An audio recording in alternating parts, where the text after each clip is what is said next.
नमस्कार, PTC news देख रहे सभी दर्शकों का स्वागत। मैं हूं आपके साथ अतुल वर्मा, लेकर हाजिर हूं प्रदेश की तमाम खबरों का हाल।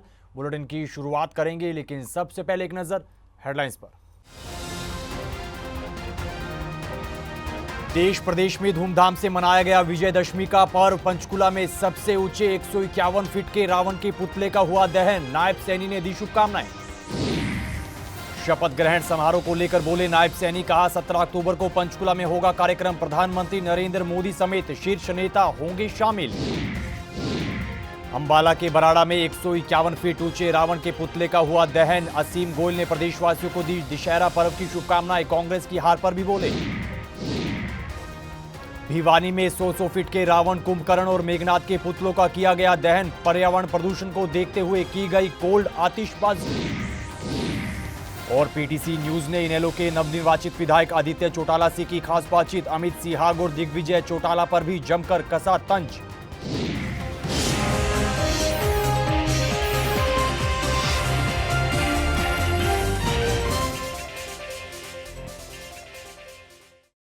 चलिए बुलेटिन की शुरुआत करते हैं। देश प्रदेश में कल दशहरा पर्व बड़े ही धूमधाम और हर्षोल्लास के साथ मनाया गया। इसी कड़ी में पंचकुला में 151 फीट ऊंचे रावण के पुतले का दहन किया गया। कार्यक्रम में प्रदेश के कार्यवाहक सीएम नायब सिंह सैनी बतौर मुख्य अतिथि शिरकत करते हुए प्रदेशवासियों को दशहरा पर्व की शुभकामनाएं देते हुए नजर आए। इस मौके पर पूर्व विधानसभा अध्यक्ष ज्ञानचंद गुप्ता, भाजपा के प्रदेश अध्यक्ष मोहनलाल बडोली समेत अन्य भाजपा नेता भी मौजूद रहे।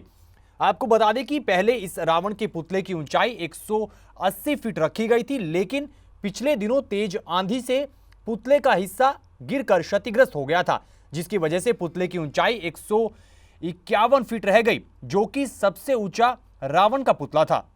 इस दौरान भारी संख्या में लोगों ने अपनी मौजूदगी भी दर्ज करवाई और दशहरा पर्व का आनंद लिया।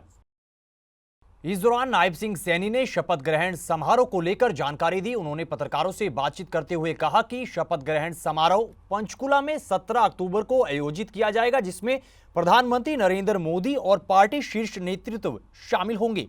इस दौरान नायब सैनी ने भाजपा के कार्यकर्ताओं और हरियाणा के लोगों को भी शपथ ग्रहण समारोह में शामिल होने के लिए आमंत्रित किया। नायब सैनी ने कहा कि उससे पहले ऑब्जर्वर्स आएंगे और विधायकों के साथ मिलकर ये तय करेंगे कि विधायक दल का नेता कौन होगा, और उसके बाद 17 अक्टूबर को शपथ ग्रहण समारोह आयोजित होगा, जिसमें हमारे मंत्री भी शपथ लेंगे। भारतीय जनता पार्टी के तमाम कार्यकर्ता और हरियाणा प्रदेश के 2 करोड़ 80 लाख लोगों के बीच में एक बहुत बड़ा उत्साह और जोश का माहौल है। जो भारतीय जनता पार्टी तीसरी बार हरियाणा प्रदेश के अंदर कंटिन्यूटी में बड़े मैंडेट के साथ आई है। आदरणीय प्रधानमंत्री जी का समय मिला है।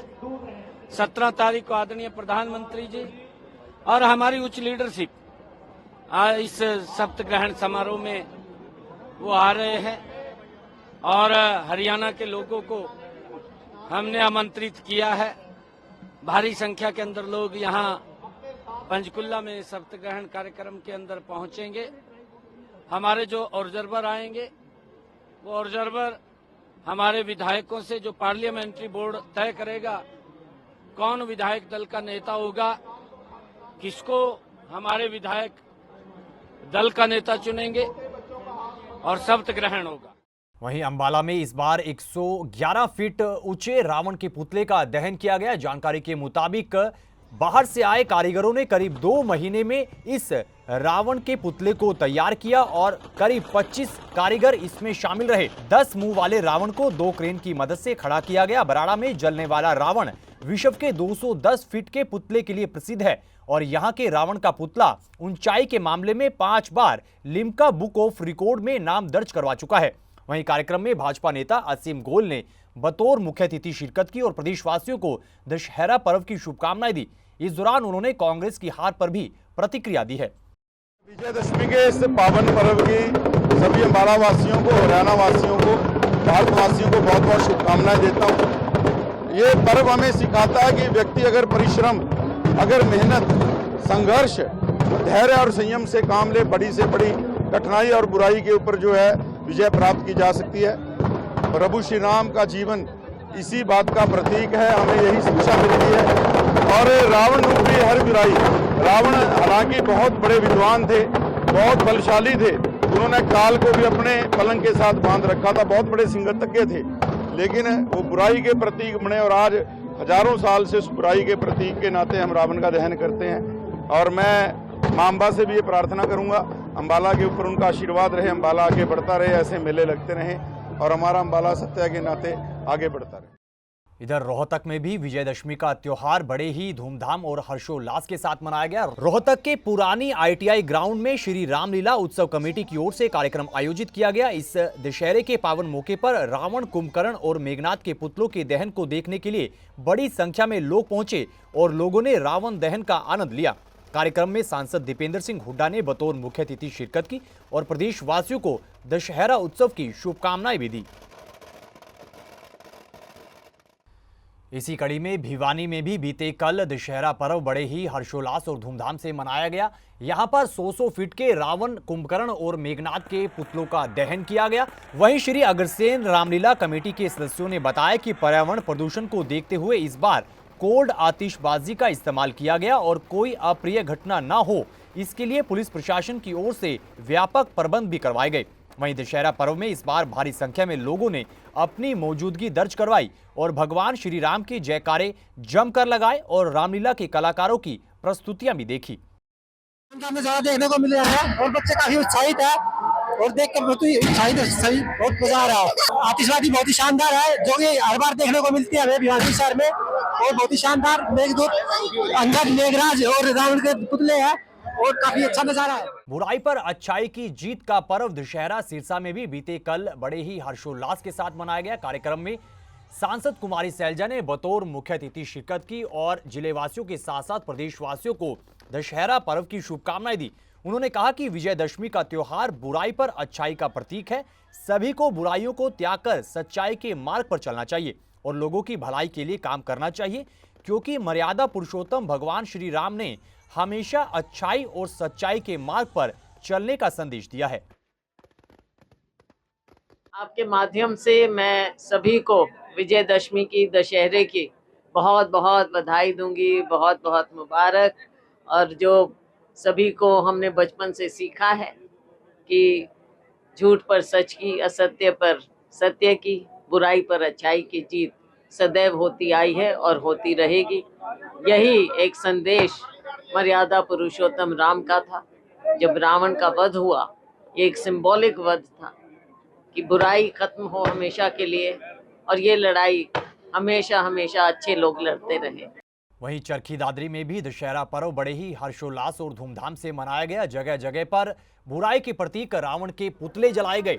वहीं बस स्टैंड के पास स्थित ग्राउंड में आयोजित कार्यक्रम के दौरान शनिवार देर शाम आतिशबाजियों के बीच 51 फीट ऊंचे रावण के पुतले का दहन किया गया, जो कि महज कुछ ही सेकंड में जलकर राख हो गया। वहीं 40-40 फीट के मेघनाथ और कुंभकर्ण के पुतलों का भी दहन किया गया। इस दौरान बड़ी संख्या में लोग मौजूद रहे और उन्होंने दशहरा पर्व का आनंद लिया। खबरों में आगे बढ़ते हैं। विधानसभा चुनाव में कांग्रेस पार्टी की हार को लेकर पूर्व मंत्री सुभाष बत्रा ने पार्टी हाईकमान पर ही सवाल उठाए हैं। पीटीसी न्यूज से बातचीत करते हुए उन्होंने कहा कि अब पछतावे का कोई भी फायदा नहीं है, क्योंकि टिकटों के बंटवारे का फैसला पार्टी हाईकमान का ही था। ऐसे में अब कांग्रेस को मंथन करने की जरूरत है। वहीं सुभाष बत्रा ने कहा कि किसी पर आरोप लगाना अब ठीक नहीं है, लेकिन भाजपा की रणनीति फिर से काम कर गई। हार का सबसे बड़ा कारण ये है कि फ्री एंड फेयर चुनाव नहीं हुआ, कहीं ना कहीं गड़बड़ हुई है। और मैंने तो आपके ही इंटरव्यू में पहले कहा है कि 20 से 30 कॉन्स्टिट्यूंसी में ईवीएम को हैक किया गया है और गड़बड़ है। ये खुद इनके अपने लीडर 25 से ज़्यादा, 30 सीटों से ज़्यादा नहीं मान रहे थे। सभी चैनल, सभी सर्वे रिपोर्ट, सभी सट्टा स्टोरी, सभी प्रिंट मीडिया, ये तो एक आश्चर्यचकित नतीजे आए हैं। इसको भारतीय जनता पार्टी के लीडर भी स्वीकार नहीं करते थे, वो नतीजे आए हैं। It is a shocking news for the people as well as Congress leader. वहीं कांग्रेस के विधायक रहे हैं, उन्होंने कहा कि मैं और मेरा बेटा, इन्होंने कांग्रेस का भट्टा उठा दिया। किसने कहा है कि इन्होंने? भोगी है ना, हाँ, मेरा गोगी का बयान अपना है, मेरा उससे कोई मतलब नहीं है। मेहनत की है, सभी लीडरों ने मेहनत की है।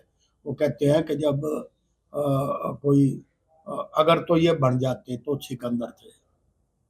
अब क्योंकि कांग्रेस आई नहीं है, ना मैं इसके लिए एग्री नहीं करता। हाँ, ओवर कॉन्फिडेंस जरूर था, जहाँ लैप्सेस हुई हैं वो ओवर कॉन्फिडेंस की वजह से हुई है। और वो हम ये समझ बैठे थे कि अब कुछ करने की जरूरत नहीं है, कांग्रेस तो आ गई, कांग्रेस तो बन गई। ये जो थी ना, ये हमने उस जो सिस्टम हमें नहीं चलाने चाहिए थे, जैसे सिटिंग बैटिंग का सिस्टम चल गया। एंटी इनकम्बेंसी एक एमएलए के खिलाफ भी होती है। आज 31 में से 15 सीटें कांग्रेस पार्टी ने लूज की हैं। 2 बार 3 बार 80 से साल की उम्र के लोग हो गए। आप उनके भी सिटिंग बैटिंग जो 5 बार एमएलए बन रहे हैं, आपकी सर्वे रिपोर्ट में वो नहीं ठीक आ रहे। ये कुछ ना कुछ खामियां रही हैं। एक नंबर 2, आपने directly indirectly chief minister face आपने शो कर दिया। वो भी एक, जब आप, तो फिर आपको बैलेंस करके चलना चाहिए था, वहाँ भी कमी रही है। तो इसलिए कुछ ऐसे मुद्दे हैं जो कांग्रेस पार्टी के अंदर मंथन करने की। सिरसा से हमारे पीटीसी संवाददाता सुरेंद्र सावंत ने इनेलो के नवनिर्वाचित विधायक आदित्य चौटाला से खास बातचीत की है। इस दौरान उन्होंने कांग्रेस की हार, अमित सिहाग और दिग्विजय चौटाला पर क्या कुछ कहा है, डबवाली की जनता पर क्या कुछ कहा है, सुनेगा। क्या मुद्दे रहे इस चुनावी दौर में और क्या आपकी प्राथमिकताएं रहेंगी? मैं तो सबसे बड़ा मुद्दा तो था डेवलपमेंट का। इलाके के अंदर किसने विकास किया है। हमारे पूर्व में जो एमएलए रहे हैं वो केवल मात्र फेसबुक तक सीमित थे, धरातल में कभी काम नहीं किया, लोगों के बीच में कभी गए नहीं। लेकिन इस दफ़ा मैं मानता हूँ डवाली की जनता ने निर्णय पहले मन में ले लिया था कि जो डवाली का जिसने काम किया हम उसको वोट देंगे। मुझे जो वोट आया वो मेरे काम पे आया। कितना मुकाबला देख रहे थे, क्योंकि आपके परिवार के 3 मेन जो यहाँ पर चुनाव लड़ रहे थे, चाहे वो आदित्य चौटाला की बात करें, चाहे वो अमित शाह की बात करें, चाहे आपके भतीजे दिग्विजय चौटाला की बात करें। देखिए, हर नुमाइंदा जो चुनाव लड़ता है निश्चित तौर पे वो कहीं ना कहीं अपने ज़्यादा वोट आए इसके लिए कोशिश करता है। ठीक है, प्रजातंत्र है, प्रजातंत्र में चुनावी राजनीति में हर आदमी अपने वोट की लड़ाई लड़ता है। उन्होंने लड़ी, ऐसा नहीं है नहीं लड़ी, लेकिन फैसला अंतिम जनता ने दिया, आशीर्वाद देने का काम किया। और मैं ये मानता हूँ कि ये तभी मिलता है जब जनता को भरोसा हो। बहुत लोग आते हैं पैसा लेके, बहुत लोग पैसा बांटते हैं लेकिन वो चले जाते हैं। मैं ये मानता हूँ कि शायद डवाली की जनता ने इस दफ़ा एक सोच को पैदा करने का काम किया कि जो डवाली का विकास कर सके, डवाली के बारे में सोचे, डवाली को समझे और डवाली के लिए काम करे।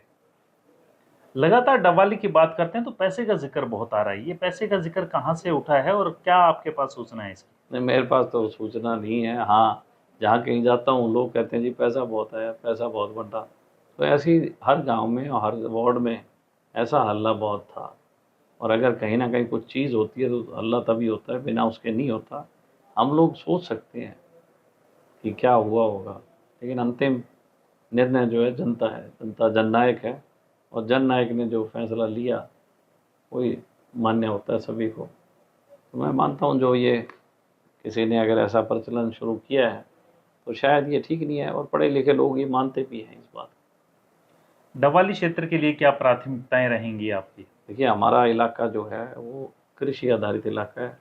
सिंचाई व्यवस्था सुदृढ़ होनी चाहिए, पानी टेलों तक जाए, हमारे जो खाड़े हैं उनका निर्माण हो, नाली के पानी की लोगों की डिमांड है, वो डिमांड पूरी होनी चाहिए, नाली का पानी लोगों तक आना चाहिए। और ये एरिया जो है इसमें इंडस्ट्री नहीं है, इंडस्ट्री आनी चाहिए डबवाली में, ताकि हर हाथ को काम मिले, और तभी मैं मानता हूँ संपूर्ण विकास होगा और डबवाली को संपूर्ण ज़िले का दर्जा मिले। हमारा सिरसा ज़िला बहुत बड़ा ज़िला है, एरिया के हिसाब से हरियाणा का सबसे बड़ा ज़िला है। डबवाली को पुलिस ज़िला तो बन गया है, लेकिन अगर संपूर्ण ज़िला बनता है तो मैं मानता हूँ कि विकास और ज़्यादा होगा और तेज़ गति से होगा। सर, चुनाव से पहले एग्जिट पोल आया, मीडिया में भी दिखाया गया, कांग्रेस बहुमत दिखाई दे रही थी और कॉन्फिडेंस भी लग रहा था। क्या लगता है एकदम समीकरण चेंज हो गए, क्या कारण मानते हैं आप? नहीं, मैं मानता हूँ कांग्रेस ओवर कॉन्फिडेंट थी। अच्छा, ये कांग्रेस थी नहीं, ये तो एक प्राइवेट लिमिटेड कंपनी थी, हुड्डा एंड सन्स की, और वो कहीं ना कहीं ये बात दिमाग में डाल के बैठे हुए थे कि हरियाणा में हमारी सरकार आ रही है और आते ही हम लोग लूट मचाने का काम करेंगे। तो ये तो एक लिमिटेड कंपनी काम कर रही थी, और कहीं ना कहीं लिमिटेड कंपनी ने ही ऐसा एक माहौल क्रिएट कर रखा था हरियाणा के अंदर, वातावरण, कि उसमें हर व्यक्ति के मुंह से ये इस बात को निकाला जा रहा था, अखबारों के, सोशल मीडिया के माध्यम से। लेकिन जनता बहुत जागरूक है हरियाणा की। जनता को उसी टाइम आभास हो गया था ये तो प्राइवेट लिमिटेड कंपनी लूट मचाएगी। तो मैं ये मानता हूँ कि उनको लोगों ने रोका, जनता ने रोका है। तो इस बातचीत के साथ फिलहाल इस बुलेटिन में इतना ही, लेकिन पीटीसी न्यूज़ पर खबरों का सिलसिला बदस्तूर जारी है। आप बने रहिए पीटीसी न्यूज़ के साथ। फिलहाल के लिए दीजिए इजाज़त। नमस्कार।